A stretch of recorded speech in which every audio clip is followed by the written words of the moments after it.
The sound was faint at first, just the hum of machines beneath decades of dust.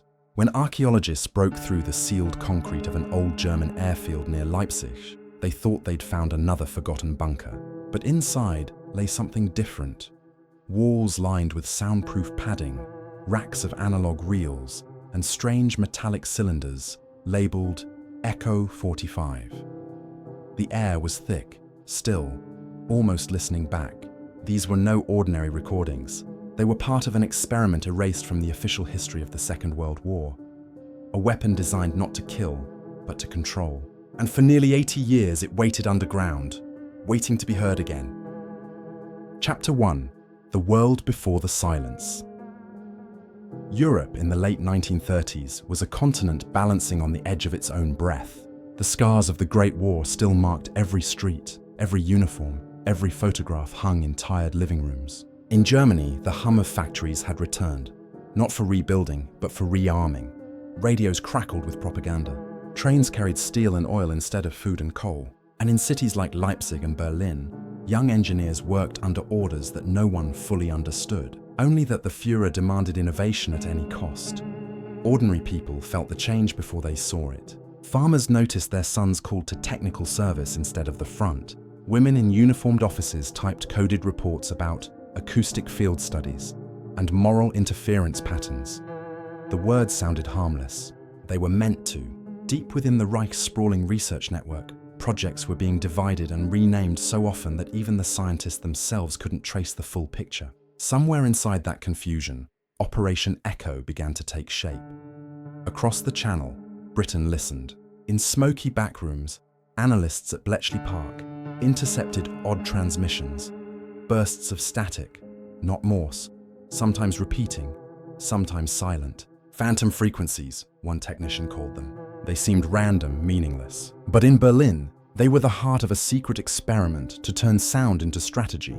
If they could manipulate the human response to noise, amplify fear, break resolve, disorient communication, they believed they could change the course of battle without firing a single shot. The world was not yet at war, but it was already whispering its intent. For most Germans, the promise of national renewal drowned out the quiet unease. Streets filled with flags, parades, songs, youth shouted slogans they barely understood. They believed in a future of power, of destiny. Behind that illusion, scientists were ordered to make the impossible practical.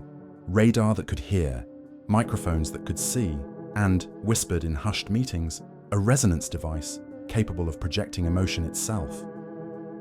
One engineer, a young physicist named Otto Weiss, kept a diary.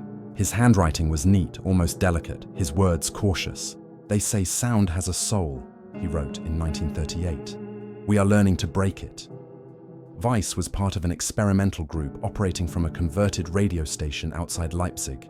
The site was officially catalogued as a communications calibration center. In reality, it was a laboratory of psychological warfare, using frequencies tuned not for clarity, but confusion.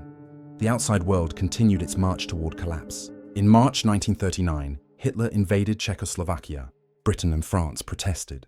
The United States watched from afar, unwilling yet to be drawn in. Behind the headlines, cables between intelligence offices spoke of new German acoustic research, of sound interference protocols, but no one could prove their purpose. Even the Allies thought it might be just another rumor. Until the war began. When war finally broke out in September, the hum of the modern world became a roar. Air raid sirens screamed. Radios pulsed with coded instructions. The rhythm of daily life synchronized with fear itself. Every sound became a signal. Every silence, a warning. In the early months of conflict, Operation Echo expanded. Facilities appeared under different names. Sound Propagation Unit, Vocal Behavior Division, Signal Morale Research. Engineers, musicians, and even psychologists were recruited. Some thought they were developing new communication methods. Others knew better. What they were building wasn't meant to connect people. It was meant to divide them, to disorient, to make the enemy question his own mind. One witness, decades later, recalled standing outside the Leipzig airfield at dusk. "You could feel it through the ground," she said. "A deep vibration, not quite sound, not quite silence. The dogs howled, the air shook. Then it stopped. We didn't talk about it. By 1940, the Wehrmacht's military machine consumed Europe. France fell. Britain stood alone. The Luftwaffe filled the skies, and within their flight paths, strange orders appeared. Low-frequency signal tests, recorded bursts transmitted during bombing raids. Pilots reported acoustic haze, brief disorientation, nausea, headaches. Some believed it was fatigue, others suspected they were being tested. And still, in the heart of Germany, Operation Echo continued. Its true goal remained hidden behind layers of bureaucracy, signatures, and fear. Those who asked too many questions disappeared. Those who obeyed survived, at least long enough to finish their work. Outside, the world burned. Inside, in a bunker beneath the airfield, machines pulsed with a sound no one dared to describe. Germany's enemies would soon hear it too.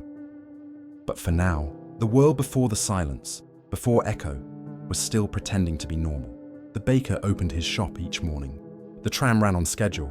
Children played in the park beneath airships that blotted out the sun. It was an illusion of order on the brink of collapse, the calm before the vibration of history itself. And in that calm, the engineers of Operation Echo tuned their instruments, waiting for war to give them permission to turn the sound on. Chapter 2: Frequencies of Fear. By 1941, the war had found its rhythm, a brutal, endless metronome of artillery, boots, and orders shouted over static. Across Europe, the air was filled with the hum of generators and the drone of engines. Amid the chaos, the human ear became a tool of survival. Soldiers learned to distinguish the pitch of an incoming shell, the tone of an approaching aircraft, the whisper of a code tapped over a radio. Sound was life, or warning. But inside the Reich's hidden laboratories, it was being turned into something else entirely. The men and women behind Operation Echo believed that fear itself could be engineered. They were convinced the human brain could be tuned, like an instrument, to respond predictably to certain frequencies. It was part science, part madness. Documents recovered decades later described experiments in resonant cognition. Sound waves tested on volunteers, then prisoners, and eventually unwilling captives. The files were clinical, detached, subject exposed to continuous low-frequency tone at 19 Hz for 30 minutes. Observed nausea, panic, uncontrolled tears. The notes read like medical records. They were not. As the Wehrmacht advanced through Eastern Europe, mobile listening units followed close behind the front. Trucks disguised as radio vans carried early prototypes. Sound emitters powered by modified aircraft batteries. The idea was to disrupt enemy communication and morale. But in truth, many of the tests had no tactical goal.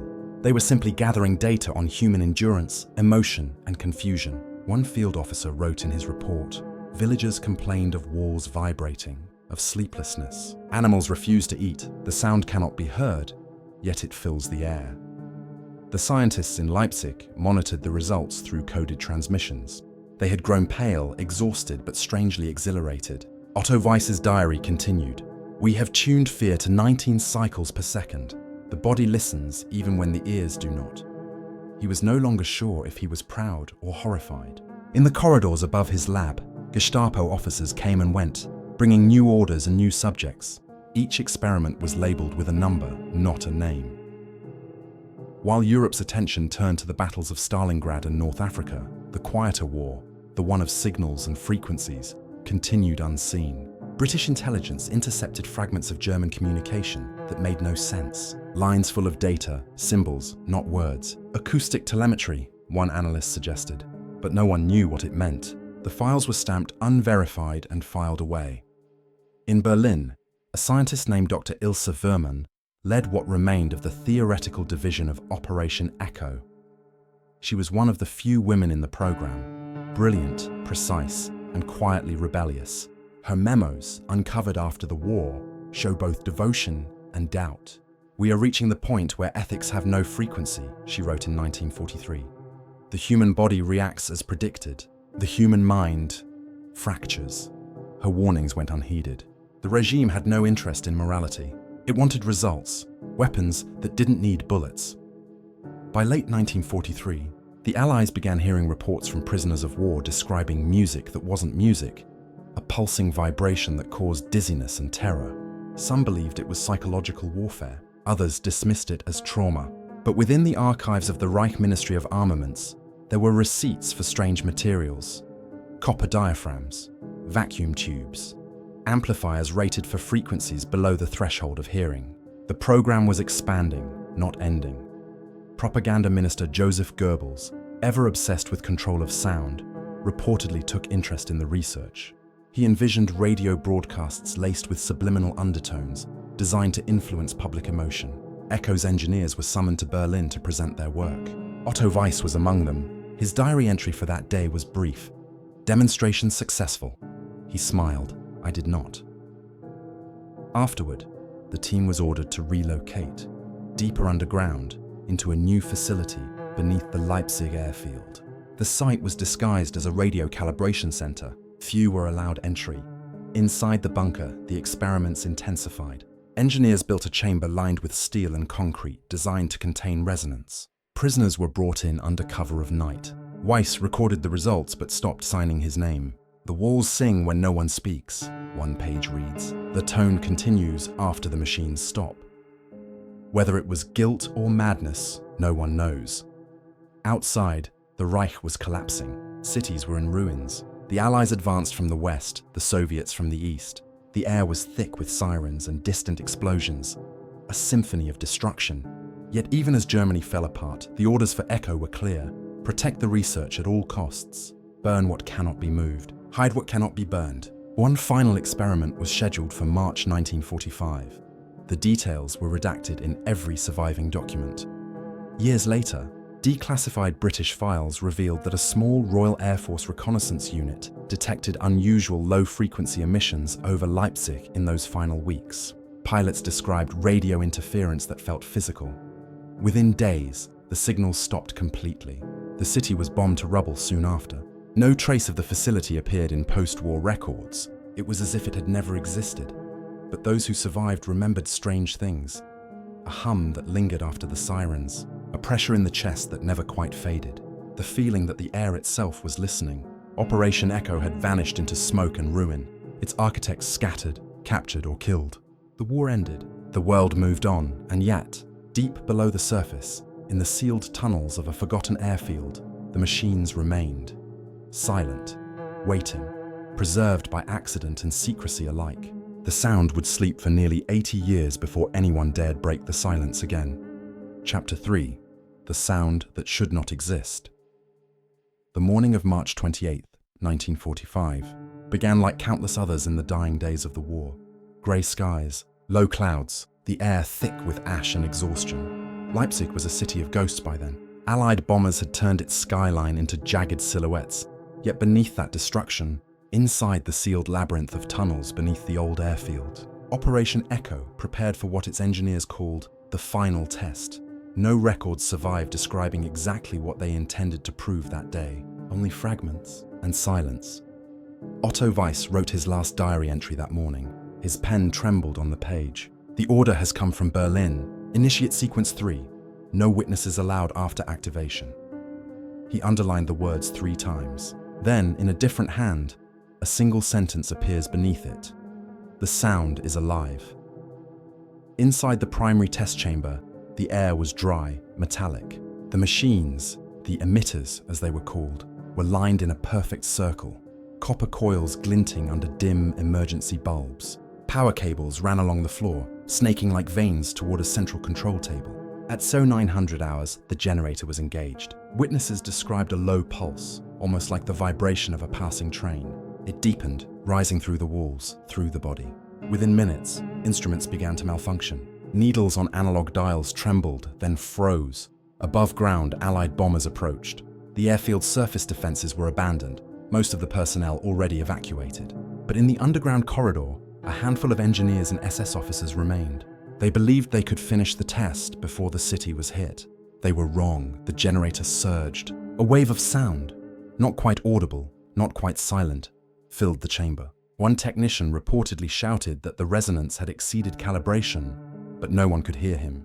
The pressure built until glass cracked. Equipment vibrated off tables, and the walls began to sweat moisture from the heat of vibration. The officers tried to shut it down, but the switches were unresponsive. The machine had entered self-oscillation. Weiss, according to one later account, ran toward the power unit and tore free the main cable with his hands. The lights went out instantly. Everything stopped. At that exact moment, the first Allied bombs struck the airfield above. The tunnels shook violently, dust falling in thick curtains. The concrete held barely. The test chamber collapsed in on itself, sealing the equipment and everyone still inside. When the fires cleared days later, Soviet troops occupied the site. They noted the entrance to a radio operations bunker, but found it too unstable to enter. The Red Army moved on, and with that, Operation Echo disappeared into legend. For decades, the story existed only as rumor among veterans and intelligence circles. British MI6 reports from 1946 mention a potential psychoacoustic experiment in Leipzig, but dismissed it as wartime hysteria. The Soviets sealed the area, building a munitions depot over the ruins. Any surviving documents were absorbed into Moscow's archives under a project known only as Vozdushny Grom, Air Thunder. Then silence. For nearly 80 years, no one spoke of Echo again. Until 2023, a construction crew clearing the remnants of the airfield for commercial redevelopment accidentally breached a hidden corridor. It was perfectly preserved. Concrete walls, metal doorways, and faded German script stenciled on the bulkheads. Nicht öffnen bei Betrieb. Do not open during operation. Inside, they found a control room intact, its machines rusted but recognizable. And on a table, sealed in a tin canister, lay several reels of magnetic tape labeled Echo 45. The air inside was stale, dense, almost pressurized. One of the workers described hearing a faint tone as soon as the door opened, like the aftermath of a bell that never fully stopped ringing. Within hours, the site was cordoned off. German authorities classified the discovery as hazardous, and specialists from the Bundesarchiv and the Ministry of Defense arrived. The tapes were transferred to Berlin for analysis. When technicians finally restored the first reel, they expected ordinary test tones or propaganda recordings. What they heard instead was indescribable. The playback began with static, low and uneven. Then, beneath it, a rhythm, slow, pulsing, almost human in pattern. The frequencies were subsonic, below the range of normal hearing, yet the room itself seemed to react. Monitors flickered, a low vibration ran through the floor. One engineer reported nausea and vertigo. Another fainted. The playback was stopped after 90 seconds. Subsequent analysis confirmed that the recording contained oscillations between 18 and 20 hertz, the range known to cause disorientation and dread. But that wasn't what alarmed the experts most. Embedded in the waveform was something else, an irregular modulation resembling speech, though no words could be extracted. It was as if the tape itself was repeating an echo of its own creation. Archival researchers traced the reels to a batch manufactured in 1944 for Luftwaffe communications. They should not have survived, yet there they were, untouched, sealed by time. Forensic testing confirmed Weiss's handwriting on the labels. The authenticity was undeniable. When the discovery became known within European academic circles, debates erupted. Was Echo an early experiment in infrasound? A precursor to modern acoustic weapons? Or was it simply the desperate madness of a regime collapsing under its own weight? The tapes offered no answers, only questions, and that strange, living hum. A classified report later leaked online claimed that after several playback sessions, the recordings began to degrade unnaturally, as though the sound itself was erasing the tape. Technicians complained of headaches, insomnia, and tinnitus. The reels were finally sealed in a magnetic-proof vault. The German government issued a public statement calling the entire incident a routine archival recovery. But those who heard the tape described something else entirely, a sensation not of listening, but of being listened to. Modern acoustic physicists continue to study the recovered data, cautious, skeptical. The frequencies are real, the resonance effects measurable. Yet the question remains, what were Weiss and his team truly building? A weapon? A communication system? Or something more disturbing? An attempt to make sound itself a tool of control? Whatever their goal, the echoes of that final day in 1945 still ripple through the corridors of history. Machines sleep, buried beneath concrete and politics. And sometimes, late at night, when the old airfield's wind cuts across the plain, locals swear they can feel a low vibration underfoot, steady, rhythmic, almost like the heartbeat of something that never really stopped. Chapter 4. Aftermath in the Quiet. When the guns finally fell silent in May of 1945, Europe exhaled for the first time in 6 years. Cities smoldered. Families searched rubble for names that no longer existed. The war had ended, but its noise lingered. In the minds of those who survived, in the empty spaces where music once played, and in the quiet hum of a continent trying to remember how to live again. For the victors, there was relief. For the defeated, shame. But for those who had worked in the shadows, men like Otto Weiss, there was only disappearance. The Leipzig airfield was among the first targets for Soviet occupation. Troops combed through bunkers, confiscating machinery, documents, and any trace of German research that could be repurposed. One Soviet report, declassified decades later, described an unusual sub-level facility exhibiting acoustic design inconsistent with munition storage. The soldiers found nothing of use, only shattered equipment, collapsed walls, and a faint vibration that made their flashlights tremble in their hands. They sealed the tunnels with concrete, recorded them as neutralized, then they left. In the post-war chaos, the story of Operation Echo faded beneath the larger tide of trials, borders, and rebuilding. The Allies focused on rocket science, nuclear research, jet propulsion. Sound warfare, as it was then called, seemed primitive, unproven. The Americans absorbed thousands of German scientists through Operation Paperclip. Some had worked in radio and acoustics. Whether any came from the Echo project remains unconfirmed. Their names disappear into the fog of bureaucracy. Meanwhile, survivors of Leipzig, those who had lived above the airfield, spoke of strange memories. Children recalled nights when the ground seemed to hum beneath their beds. One woman told a local journalist in 1946, it was like the air had a pulse.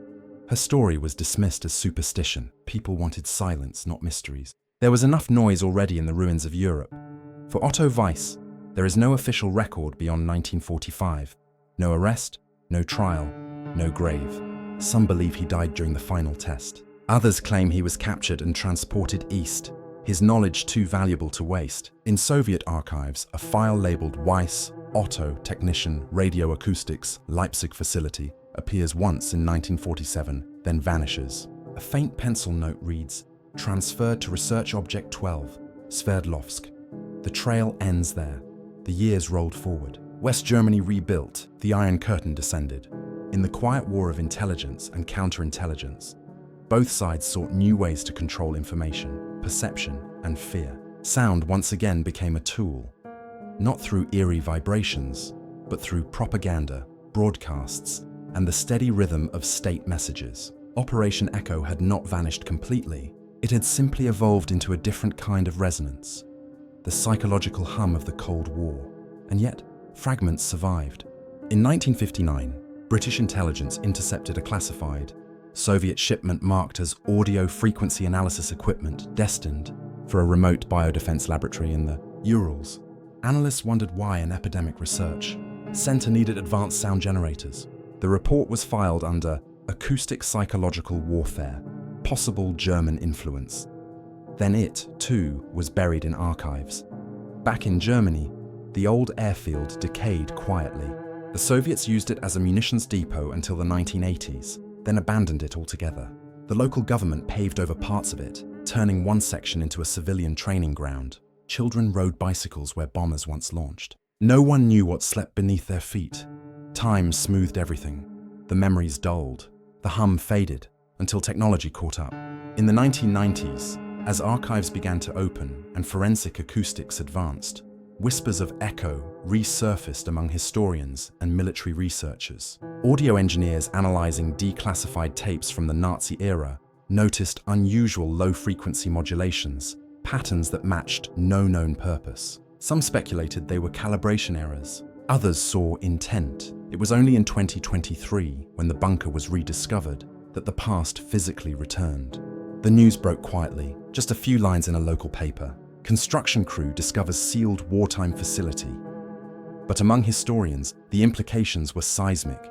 The machines recovered from the site were primitive yet remarkably sophisticated in design, capable of generating frequencies modern sound engineers recognized as dangerous. Radiation tests came back negative, but workers described a pressure, a feeling in their chest that lingered after leaving the site. The German government faced a dilemma. How much to reveal? The Ministry of Defense initially claimed the find was non-operational communications equipment. yet leaked photographs showed markings unmistakably linked to the Reich's experimental divisions. Public curiosity surged. Conspiracy forums filled with speculation, mind control, death rays, occult experiments. The truth was simpler and more disturbing. A small group of scientists had tried to weaponize fear itself. In Berlin, archivists finally began cross-referencing recovered documents with Allied and Soviet records. Slowly, the outlines of the story emerged. Weiss, Fuhrmann, the resonance chambers, the subsonic experiments on prisoners. It was all real. The human toll could never be calculated. The victims left no names, only shadows in dusty reports. A small memorial was later erected outside Leipzig, understated and solemn, a plaque that reads simply, "To those whose voices were never heard." For survivors' descendants, the discovery reopened old wounds. Some families demanded recognition for loved ones taken during the war, last seen near the experimental sites. Others preferred silence. As one historian put it, "Some ghosts are too loud to awaken." And so, the story of Operation Echo slipped once again into the uneasy quiet between memory and history. Its documents were archived, sealed, and labeled for restricted study. The machines were dismantled. The reels of tape, those eerie recordings, were stored in a secure vault. But silence is never truly empty. Even now, engineers who handled the materials say that sometimes, when the room is still and the lights are low, the air seems to hum, faintly, like a distant frequency searching for an ear to hear it. The aftermath of war is not always visible. Sometimes it's hidden in the quiet, waiting beneath decades of progress, reminding us that even when the guns go silent, the echoes never fully fade. Chapter 5: Echoes That Never Die. 80 years have passed since the machines of Operation Echo were buried beneath the soil of Leipzig, yet their story still vibrates in the collective memory of a world that thought it had heard every secret of the Second World War. The discovery of the tapes, the recovered files, the uneasy silences in official reports, they remind us that history is not only what is remembered, but what refuses to be forgotten. Even today, the hum persists, not in the ground, but in the unanswered questions that hum inside us all. Modern historians tread carefully around Echo's legacy. They study the recovered equipment, the resonance chambers, the frequencies that shake the human body at its core. But what they're really studying is the thin line between innovation and insanity. In laboratories and universities, new generations of researchers replay fragments of the old recordings, searching for meaning. They measure the vibrations, chart the sound waves, and look for patterns. Every analysis ends the same way, with silence. Because what Operation Echo achieved wasn't a technological breakthrough. It was something far more dangerous, proof that fear can be engineered. When you listen to the testimonies of those who lived through that era, the survivors, the children of war, you hear a different kind of frequency. Not the hum of machines, but the tremor in their voices when they speak of nights filled with sirens, of waiting for sounds that meant life or death. The human mind remembers in sound, the rattle of trains, the whistle of bombs, the whisper of someone you love saying goodbye. Maybe that's why the story of Echo haunts us, because it isn't just about weapons. It's about what happens when sound itself is turned against the very people who listen. For decades, intelligence agencies on both sides of the Iron Curtain quietly pursued their own versions of the same idea. The Soviets tested resonant crowd control devices in the 1960s. The Americans experimented with infrasound during Vietnam. None claimed connection to Germany's wartime research, but the resemblance was undeniable. Every nation wanted to master the invisible. The world had entered an age where silence could be weaponized just as easily as words. Today, much of Operation Echo remains locked away in archives marked Geheime Unterlagen, Nationales Interesse, secret files, national interest. The physical site is closed to the public, covered by layers of concrete and bureaucracy. But documents leak, photographs circulate, and questions continue to surface. Who gave the final order for Sequence 3? What did Weiss mean when he wrote, "The sound is alive"? Was it merely poetic guilt? Or something he truly believed? That his creation had crossed from science into something uncontrollable? We may never know, but perhaps the point is not to solve the mystery, but to listen to what it tells us about ourselves, about the hunger for control that drives nations to the edge of reason, about the fragility of human ethics when the line between discovery and destruction blurs. Every empire, every ideology, every generation has its own echo, a creation it believes will protect it, until the vibration turns inward and cracks its own foundations. In Leipzig, the old airfield has been converted into a technology park. The hum of servers now replaces the hum of generators. Young engineers work in bright glass offices, unaware that their floors stand above one of the darkest experiments in sound ever conducted. At night, when the power transformers cycle down and the wind moves across the empty tarmac, a faint vibration still passes through the concrete. Locals say it's the city breathing, others aren't so sure. History is filled with moments we choose to silence. Times when truth is too heavy, too strange, or too shameful to face. Operation Echo belongs to that category, a project born from the fear of defeat, carried out by minds who believed they were serving progress, and buried by those who couldn't bear to hear what they'd made. But the world has a way of unsealing what it hides. Every generation uncovers its own bunker. Every society rediscovers the resonance of its past. And so, we listen. Not for answers, but for understanding. For the warning carried in every vibration of history's long, low hum. That sound can move walls, yes, but also hearts. That silence is never truly empty, and that even after the last machine stops, some echoes never die.